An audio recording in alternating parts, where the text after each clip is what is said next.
विकटोत्कटसुन्दरदन्तिमुखं भुजगेन्द्रसुसर्पगदाभरणं गजनीलगजेन्द्रगणाधिपतिं प्रणतोऽस्मि विनायकहस्तिमुखम्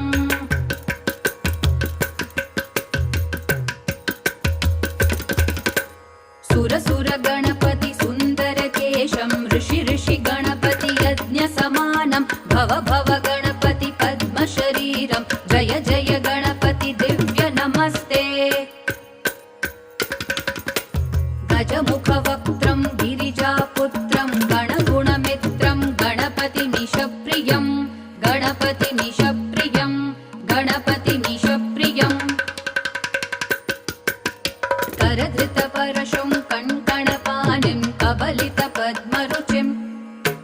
सुरपतिवन्द्यं सुन्दरनृत्यं सुरचितमणिमकुटम्